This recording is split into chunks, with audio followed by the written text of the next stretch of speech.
10 menit aja ya. Halo teman-teman semua, sahabat-sahabat online dimanapun Anda berada kali ini. Senang sekali kesempatan kali ini saya Johan Sugandi kembali menyapa Anda lagi, hadir tengah ruang dengan Anda semua di program 10 menit aja. Tonton ya sampai habis, tidak terlalu panjang, siapa tahu jadi berkat dan inspirasi bagi kita gitu ya.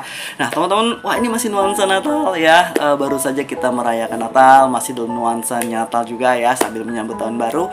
Natalnya ngomong-ngomong, kemarin Yesusnya ada nggak di acaranya? Ada nggak? Datang nggak di acaranya Anda? Ya diundang di acaranya. Yang ulang tahun siapa? Dia. Jangan sampai yang ulang tahun nggak ada loh. Ya, ngeri loh teman-teman ya. Anda merayakan ulang tahun siapa? Ya, Natal kemarin. Jangan ya.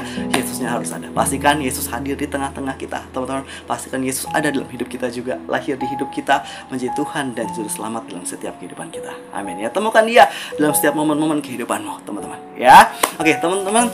John ini bahas apa kali ini? Ya kali ini saya masih bahas seputar topik Natal, teman-teman, yaitu saya kasih judul di video ini itu Son of God gitu ya. Son of God, anak Allah, teman-teman.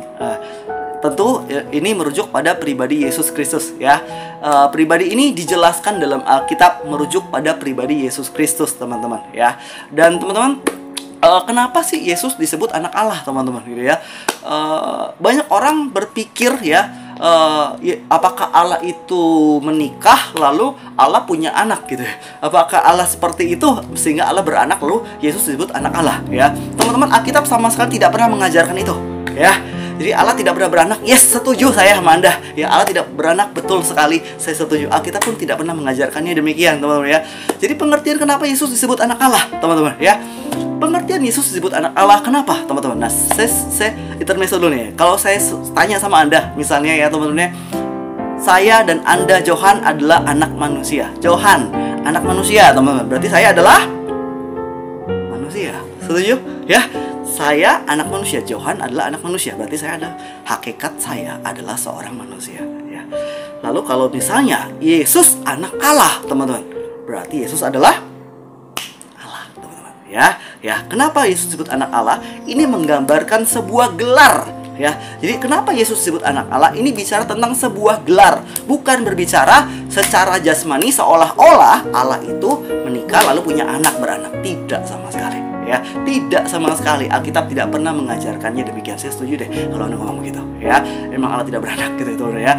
Tapi istilah anak Allah di sini, teman-teman, Alkitab mengajarkan bicara tentang sebuah gelar yang diberikan, ditujukan kepada Yesus Kristus sebagai anak Allah, teman-teman. Menunjukkan bahwa Dia ilahi, Dia adalah pribadi Allah itu sendiri gitu ya. Anak manusia, manusia. Anak Allah, Allah, teman-teman. Ya, teman-teman ya. Jadi ini sebuah gelar, sebuah istilah, teman-teman ya. Nah, teman-teman, istilah anak Allah ini diakui oleh Bapa itu sendiri, teman-teman ya. Yesus adalah anak Allah. Ini diakui Bapa waktu Yesus dibaptis, teman-teman ya. Ingat ya, waktu Yesus dibaptis di Sungai Yordan sama Yohanes Baptis, lalu surga terbuka, lalu terdengarlah suara gitu ya. Inilah anakku yang kukasihi ya. Anakku, Bapa sendiri mengakui bahwa Yesus adalah anaknya. Oke, pertama ya. Jadi pengakuan anak Allah datang dari Bapa Allah pencipta alam semesta itu sendiri. Oke, yang pertama. Yang kedua, pengakuan anak Allah juga datang dari setan. Wah, ya, waktu ada orang yang kerasukan setan, Yesus ingin bebasin orang yang kerasukan setan itu. Setan itu ngomong apa di dalam orang yang kerasukan itu? Apa urusanmu, anak Allah? Kira-kira begitu ya. Setan sendiri mengakui bahwa Yesus adalah anak Allah, teman-teman. Ya, apa urusanmu? Ya, setan mengakui bahwa Yesus adalah anak Allah. Ya, Dia datang dari Allah. Setan pun mengakuinya. Ya, nggak cuma itu doang. Pengakuan anak Allah juga datang dari malaikat. Ya, kesaksian malaikat pun waktu Yesus lahir, Maria akan mengandung dan melahirkan seorang anak laki-laki. Ya, dia disebut anak Allah, teman-teman. Ya, malaikat pun juga mengatakannya bahwa Yesus adalah anak Allah, teman-teman ya. Pengakuan anak Allah datang juga dari malaikat. Lalu siapa lagi? Manusia ya, murid-murid Yesus contohnya ya, seperti Petrus contohnya, bahkan ada juga yang lain ya.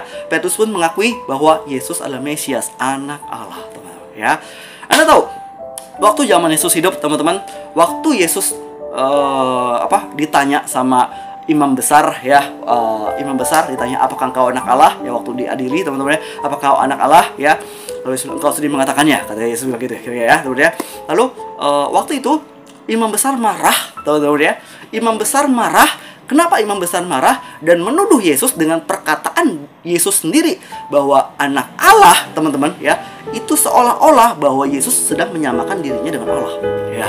Makanya ketika saat itu imam-imam besar marah dan ingin menghukum Yesus dengan hukuman mati. Kenapa? Karena perjanjian lama menyatakan bahwa kalau orang yang menghujat Allah ya harus hukumannya mati. Makanya Yesus ingin dibunuh oleh mahkamah agama saat itu. Oke, imam-imam besar saat itu, teman-teman, yang membenci dengan pribadi Yesus yang mengatakan dirinya anak Allah, teman-teman. Ya, makanya Yesus itu dibenci saat itu, ya. Menunjukkan ketika hal itu dikatakan bahwa Yesus adalah anak Allah, orang-orang tradisi saat itu menunjukkan bahwa Yesus sedang menyamakan dirinya dengan Allah. Nah, nangkap sampai sini. Nangkap. Saya berdoa Anda bisa nangkap, ya, teman-teman. Jadi, teman-teman, kenapa Yesus disebut anak Allah, teman-teman? Sebenarnya pengertiannya sederhana begini, teman-teman. Ya, kenapa Yesus disebut anak Allah? Karena Yesus adalah Sang Firman, ya. Yesus adalah Allah itu sendiri. Alkitab menjelaskan bahwa Firman adalah Allah, ya. Allah itu punya logos, ya. Allah itu punya logos. Logos itu logika, pikirannya Allah, ya. Logos, logika, pikirannya Allah, idenya Allah. Allah punya pikiran, punya ide, punya logos, itu datang ke dalam dunia, keluar dari Bapa, ya, diutus ke dalam dunia untuk melakukan misi Bapa, apa? Menyelamatkan Anda dan saya, ya. Anda bisa nonton video saya sebelumnya, ya. Jadi Bapa mengirim Sang Firman, ya, mengutus Sang Firman yang datang ke dalam dunia ini, tujuannya untuk mati di kayu salib, menyelamatkan Anda dan saya, menebus Anda dan saya. Kenapa harus ditebus? Karena tidak ada mampu seorang manusia pun yang mampu membayar harga dosa. Nah, nangkep, ya. Karena saya dan Anda sudah berbuat dosa. Semua manusia sudah berbuat dosa. Cukup satu dosa saja itu sudah cukup mengantarkan seorang mengalami maut. Maut itu terpisah sama Allah selama-lamanya, ya. Terpisah selama-lamanya dan tidak akan pernah kembali lagi dan tidak ada kesempatan kedua, ya. Terpisah selama-lamanya karena dosa. Dosalah yang mengantarkan seorang menerima maut, teman-teman, ya. Itu konsekuensi upah dosa, ya. Tapi karena manusia tidak mampu menyelamatkan dirinya, jadi kalau misalnya ada orang, ya, mengaku-ngaku seolah-olah bisa menyelamatkan dirinya, bisa membeli surga dengan perbuatan baiknya, dia adalah pembohong. Kenapa? Karena perbuatan baik manusia di mata Allah itu seperti kain kotor, ya, tidak ada harganya, seperti kain kotor, kata firman Tuhan. Demikian. Jadi manusia dengan caranya, dengan upaya sendiri, dengan kekuatannya tidak mampu membeli surga, nggak bisa. Bagaimana? Apalagi orang-orang yang ngomong di sekitarnya, sesama manusia. Jadi kalau ada orang-orang, ya, entah itu mengaku dirinya nabi, entah itu mengaku dirinya rasul, entah itu mengaku dirinya orang suci, entah itu mengaku dirinya orang yang wah, gitu, ya, tidak mampu pun menyelamatkan dirinya sendiri dari dosa. Apalagi menyelamatkan Anda dan saya, nggak bisa. Kalau dia manusia biasa, nggak bisa. Bagaimana caranya supaya saya dan Anda selamat? Manusia tidak mampu, siapapun itu, menyelamatkan dirinya, nggak bisa. Bagaimana caranya? Harus Allah sendiri yang menyelamatkan saya dan Anda. Bagaimana solusi Allah? Solusi Allah mengirim Sang Putra yang disebut anak Allah, anak tunggal Bapa, yang memiliki hubungan berbeda dengan Bapa, dengan saya dan Anda disebut anak juga, teman-teman, ya. Anak Allah juga. Kita disebut anak-anak Allah, tapi kita anak adopsi. Tapi Yesus disebut anak tunggal Bapa yang menunjukkan bahwa dia memiliki hubungan yang berbeda dengan Bapa, yang begitu dekatnya dengan Bapa, yang menyatu dengan Bapa. Ya, hubungan kita sama Bapa beda. Kita anak adopsi, tapi Yesus anak tunggal Bapa. Anak tunggal Bapa yang menyatu dengan Bapa, yang memiliki relasi yang begitu sangat dekat sekali, teman-teman, ya. Makanya Sang Firman datang ke dalam dunia. Yesus datang ke dalam dunia menjadi sama dengan manusia. Yesus itu inkarnasi, Allah menjadi manusia. Sang Firman, ingat, yang datang ke dalam dunia ini yaitu Sang Firman yang diutus Bapa ke dalam dunia, ya, untuk menjadi daging. Makanya Yesus mampu menyelamatkan Anda dan saya, ya. Teman-teman, saya mau bilang gini, kalaupun ada manusia yang mampu menyelamatkan saya dan Anda, dia syaratnya harus tidak berdosa. Adakah? Gak ada. Gak ada. Semua manusia sudah berdosa. Kenapa? Ya. Hanya satu, Sang Firman Allah yang tidak pernah berbuat dosa menjelma menjadi manusia seutuhnya.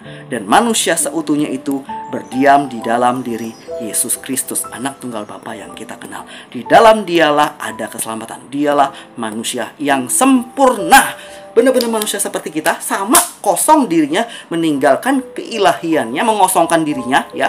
Dalam artian mengosongkan dirinya, tidak menganggap dirinya setara dengan Allah saat waktu dia menjadi manusia, teman-teman. Dia mengosongkan diri, keilahiannya dikosongkan menjadi sama dengan saya dan Anda, seperti manusia saya dan Anda, percis, ya. Dia menjadi sama manusia seperti saya dan Anda, dan dia hanya satu-satunya yang tidak pernah berbuat dosa.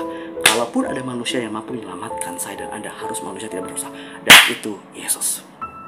Makanya kenapa orang Kristen percaya kepada Yesus yang mampu menyelamatkan saya dan Anda. Karena dia sang juru selamat yang mampu menyelamatkan saya dan Anda dari maut. Hidup yang kekal ada dalam Dia bagi yang percaya kepadanya. Tuhan Yesus berkati. Dadah.